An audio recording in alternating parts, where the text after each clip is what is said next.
Sorry sir, मेरी वजह से आपको इंतजार करना पड़ा। सीएम बनने के लिए मैं खुद इंतजार कर रहा हूँ। इंतजार की आदत हो गई है। बैठ जाओ। सीएम आ गया।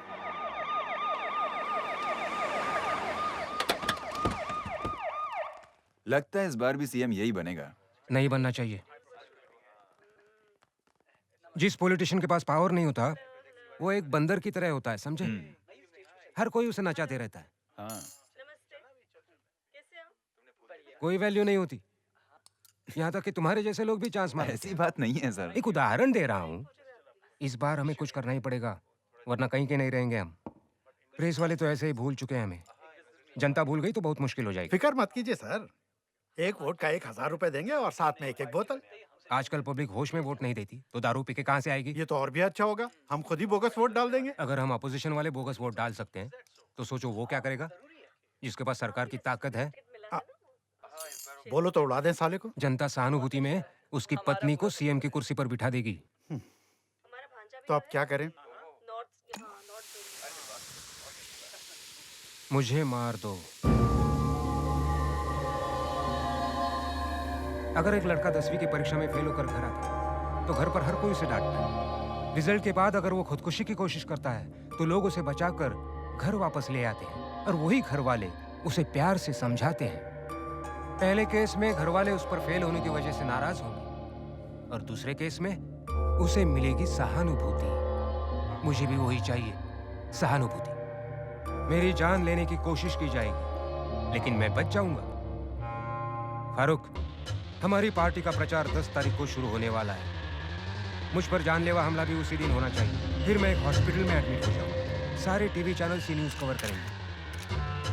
उसके बाद मेरे कुछ सपोर्टर्स आत्मदाह करने की कोशिश करेंगे। मैं हॉस्पिटल के बेड से ही प्रचार करूंगा, स्ट्रेचर पे लेटे हुए इंटरव्यू दूंगा और व्हील चेयर में जाकर अपना वोट डालूंगा। बढ़िया प्लान है, व्हील चेयर से सीएम की चेयर। बहुत बड़ी कीमत चुकानी पड़ेगी। मतलब?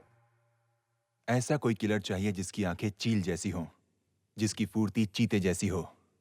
आएगा, मारेगा और गायब हो जाएगा।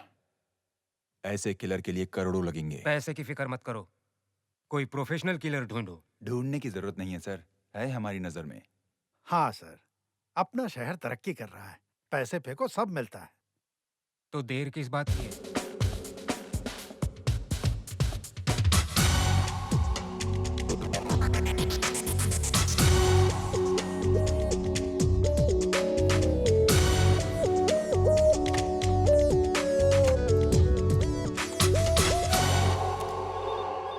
वो नहीं सर, वो इधर है। हाँ, एक मिनट सर, फोन आपके लिए। हेलो, कौन बोल रहा है? फारूक ने तुमसे कांटेक्ट करने को बोला था। हाँ, एक मिनट, देखो कौन है। हेलो, मैं बाजीराव रेड्डी। बोलो। शयाजी रेड्डी को फोन दो। अरे हम दोनों एक ही हैं। उसकी जगह तुझे मार दूं चलेगा? अच्छा जोक मारता है। गोली भी अच्छी मारता हूँ। हाँ, हम भी यही चाहते हैं। फारूक ने तो तुम्हें सब बता दिया होगा। तुम गोली चलाओगे पर जान नहीं जानी चाहिए। हाँ, 2 खोखा। कितना? 2 करोड़। थोड़ा ज्यादा नहीं हो गया? पॉलिटिकल डिस्काउंट नहीं दे सकते मुझे? तुझे भी मार देता हूँ, एक पेग फ्री। हाँ? अरे नहीं नहीं, उसकी जरूरत नहीं है। 1 करोड़ एडवांस और 1 करोड़ काम खत्म होने के बाद। काम खत्म होने के बाद मैं पकड़ा गया तो? और तूने हमको धोखा दिया तो? मुझे सिर्फ मारना आता है, धोखा देना तुम लोग जानते हो। ठीक है, पूरे पैसे एक साथ मिल जाएंगे, पर पेमेंट से पहले हम एक बार तुमसे मिलना चाहेंगे, इसलिए कि वो। कोई जरूरत नहीं है। हमारे लिए जरूरी है। हम 2 करोड़ दे रहे हैं तुम्हें, क्या हम काम से पहले एक बार तुम्हें देख भी नहीं सकते? आम खाने से मतलब रखो, पेड़ मत गिनो। कहीं मुझसे मिलने की फिराक में अपनी जान न गवा दो। सारे नोट 1000 के होने चाहिए। प्लास्टिक में लपेट कर एक लाल बैग में डाल कर देना। अपने बंदे को रात 9 बजे की लोकल ट्रेन लेने को बोलना और उसे बोलना कि सीट के नीचे बैग रखकर निकल जाए। वो उतरा क्या? नहीं साहब। नजर रखना। जी साहब। वो उस लाल बैग के साथ उतरेगा। जी। उसका पीछा करना, सारी जानकारी हासिल करना और जी मुझे जी। बताना। सॉरी। ओके ओके, कोई बात नहीं। क्या ओके? अरे आपको नहीं सर, एक छोकरा धक्का मार के ये गया। वही तो नहीं था? अरे वो कहाँ होगा साहब? ये वो नहीं था तो वो कहाँ है? पहले जाकर उसको देख। साहब साले 2 करोड़ हैं उसमें, पूरी रात लग गई मुझे उसे गिनने में। और तू 2 मिनट में उसे घुमा देगा। अरे साहब ट्रेन चल पड़ी। हाँ, और तू देखता रहे, फुर्र करके वो निकल जाएगी। अब क्या करें अबे साहब? चढ़ जा ट्रेन में। जी साहब। बैग है वहाँ? मिल गया साहब। हाँ। लेकिन ये तो खाली है। हैं? साहब लगता है वो पीछे बैठ के निकलने लगा गया। ये तो दिमाग वाला निकला साहब, पैसे लेके भाग गया।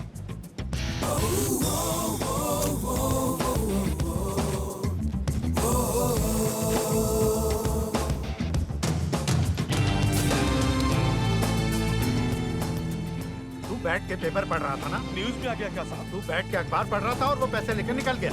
अब मैं क्या करूं साहब? ट्रेन में बैठकर बाकी का अखबार भी पढ़ ले। साहब अब क्या है बे? अपनी नई बैग भी फाड़ दी उसने। तू इतना टेंशन मत ले, बैग को यहाँ ले आ, मोची से सिलवा लेंगे।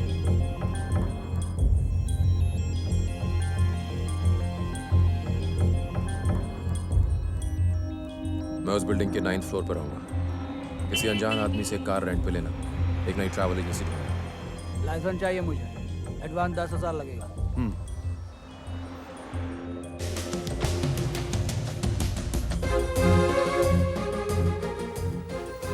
मीटिंग परसों सुबह 10:30 बजे शुरू होगी। काम खत्म करके मैं बिल्डिंग के पास वाली रोड पर मिलूंगा।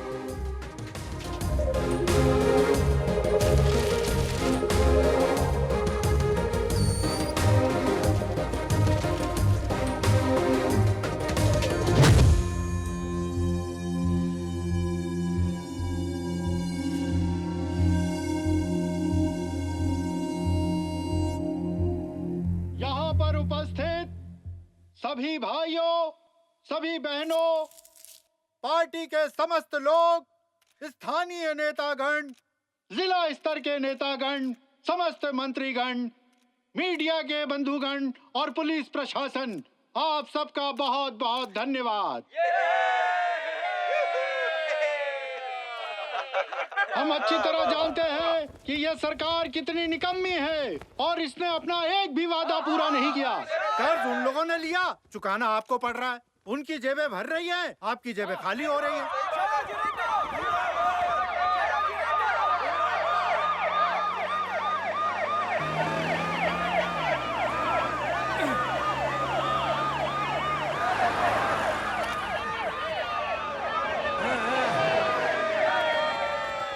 मुझे ये बताने में हार्दिक खुशी हो रही है कि अभी थोड़ी देर में सयाजी रेड्डी साहब आप सबको संबोधित करेंगे। माइनॉरिटी कम्युनिटी की भलाई के लिए वही एकमात्र आशा की किरण है।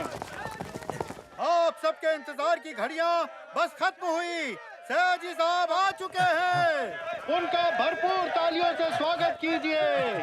हमारे नेता सयाजी रेड्डी।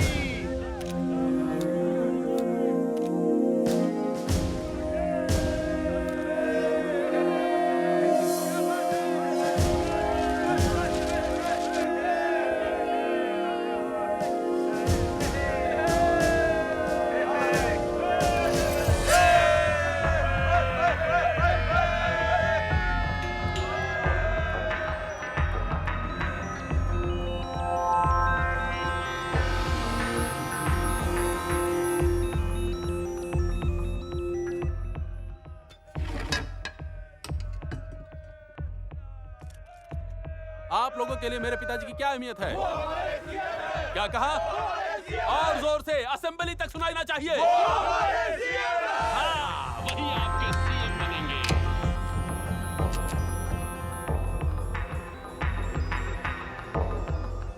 आज मुझे हमारे इस शहर में दो सागर बहते दिख रहे हैं।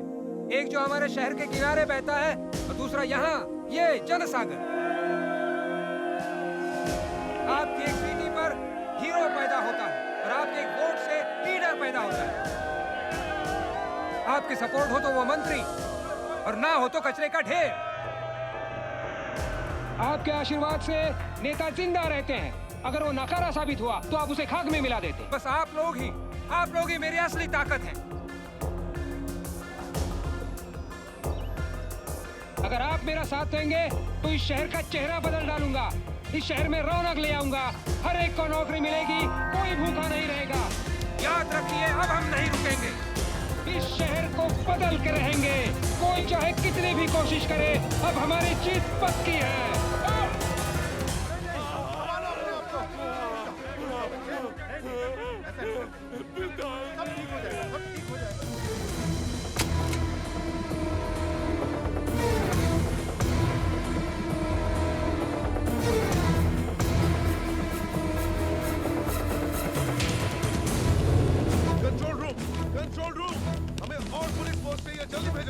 जल्दी करो।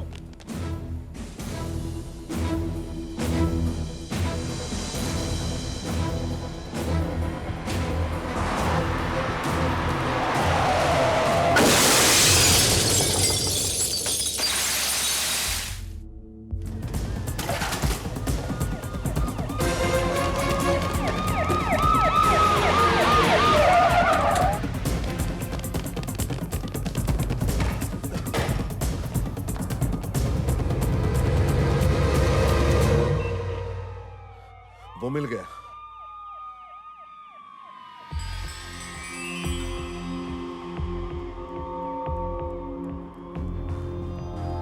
बिल्डिंग को चारों तरफ से घेर लिया गया है और लाखों की भीड़ पीछे मैदान में है।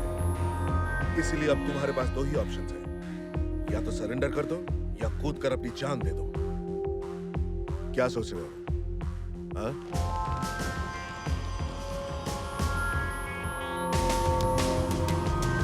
मैं सिर्फ 3 तक